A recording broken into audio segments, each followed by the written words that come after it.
Hello दोस्तों, कैसे हैं आप लोग। और जैसा कि मैंने वादा किया था कि पर डे आपको वीडियो मिलेगा, तो आज हम लोग टॉपिक पढ़ेंगे संविधान का भाग 2 जिसमें नागरिकता का उल्लेख है।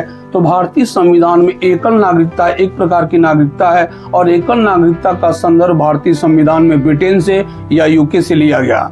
तो नागरिकता टॉपिक को प्रारंभ करने से पहले हम देखेंगे कि भारत में कुल कितने प्रकार के व्यक्ति निवास करते हैं, क्या सबको नागरिक माना जाए, और विदेशों में बहुत सारे भारतीय निवास करते हैं तो क्या वे भारत के नागरिक हैं कि नहीं। तो सबसे पहले इसी कंसेप्ट को पढ़ेंगे ताकि हमारा संदर्भ बिल्कुल क्लियर हो सके कि नागरिकता के संदर्भ में। तो सबसे पहले देखेंगे भारत में बहुत सारे व्यक्ति निवास करते हैं। तो सबसे पहला कैटेगरी है एक नागरिक, यानी भारत में एक नागरिक निवास करता है। दूसरे स्थान पे शरणार्थी हैं, जो शरण लिए हुए हैं, किसी भी देश से आके भारत में शरणार्थी का जीवन व्याप्त कर रहे हैं, तो क्या यह नागरिक है कि नहीं। और बहुत सारे ऐसे लोग हैं जो राज्य विहीन वर्ग है, जिसमें रोहिंग्या मुसलमान आएगा, तो क्या रोहिंग्या मुसलमान भारत के नागरिक हैं कि नहीं।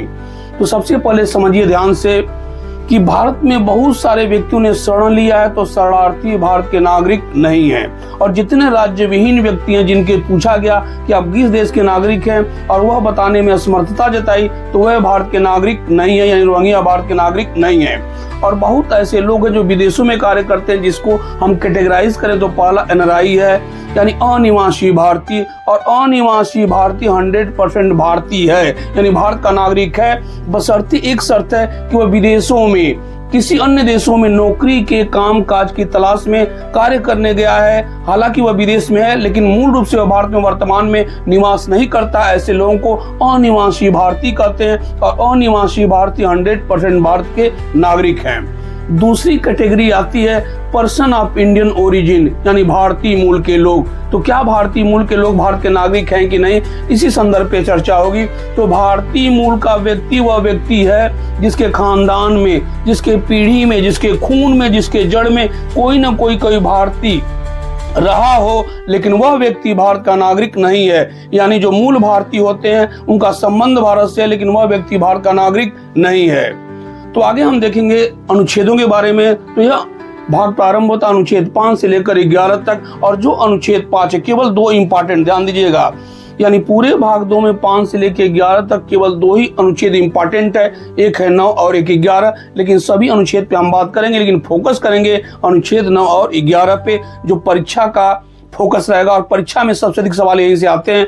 तो जो संविधान का अनुच्छेद 5 है वह कहता है बंटवारे के समय नागरिकता की परिभाषा देता है, और कहता है अगर किसी व्यक्ति का जन्म भारत में हुआ हो या उसके माता पिता दोनों में से किसी एक का जन्म अगर भारत में हुआ है तो स्वतः भारत का नागरिक है। जबकि अनुच्छेद 6 कहता है कि बंटवारे के समय बहुत सारे भारतीय पाकिस्तान गए और भारत सरकार ने उनकी नागरिकता को समाप्त कर दिया। और अनुच्छेद 7 क्या कहता है, बंटवारे के समय बहुत सारे पाकिस्तान के लोग भारत आए और उनको भारत का नागरिक बना दिया गया। जबकि अनुच्छेद 8 कहता है कि भारतीय यानी कुल मिलाकर जो मूल भारतीय हैं, यानी जो मूल भारतीय है जिसको पर्सन ऑफ इंडियन ओरिजिन कहा गया, भारतीय मूल का व्यक्ति कहा गया। अगर भारतीय मूल का व्यक्ति जैसे सुनीता विलियम्स, कल्पना चावला, सब भारतीय मूल की महिलाएं हैं, कमला हैरिस भी सम्मिलित है, अगर इनको भारत की नागरिकता लेनी है तो 8 अनुच्छेद में उसका नियम कानून के बारे में विस्तार से चर्चा की गई है। और सबसे इंपॉर्टेंट अनुच्छेद 9 है। और 9 क्या कहता है, और यही इंपॉर्टेंट है परीक्षा के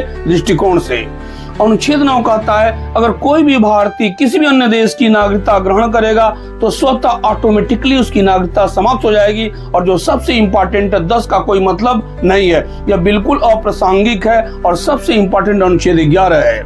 अनुच्छेद 11 में चर्चा की गई है कि नागरिकता के संदर्भ में, नागरिकता के मामले में, नागरिकता के संदर्भ में केवल और केवल कानून बनाने का अधिकार भारतीय संसद को है। और संसद में उसमें गृह मंत्रालय है और गृह मंत्रालय पूरा जो है इसको हैंडल करता है, वही नियम कानून बनाएगा। और यह इसलिए इम्पोर्टेंट कि वर्तमान संदर्भ में बहुत सारे घुसपैठी बांग्लादेशी हुए, रोहिंग्या मुसलमान हुए, बहुत सारे अन्य देशों के घुसपैठी भारत में प्रवेश किए और भारत की जमीन और भारत का जो भी व्यापार उस पर कब्जा किए। इसीलिए अमित शाह जो जो मोदी सरकार में गृह मंत्री, उन्होंने जो है एक नया फरमान जारी किया कि हम इन रोहिंग्यों को, इन घुसपैठियों को निकालेंगे। इसका मतलब ये हुआ कि किसको नागरिकता देनी है, किसको नागरिकता नहीं देनी है, नागरिकता के संदर्भ में कौन से कानून बनेगा, और उसी संदर्भ में सर जो नया कंसेप्ट आया है, और यह केवल और केवल अधिकार केंद्र सरकार को है, और उसमें एक मंत्रालय, गृह मंत्रालय। इसलिए अमित शाह दिन प्रतिदिन नए नए नियम कानून बना रहे हैं ताकि घुसपैठियों से हमारा देश बिल्कुल पूर्ण रूप से मुक्त हो सके। धन्यवाद।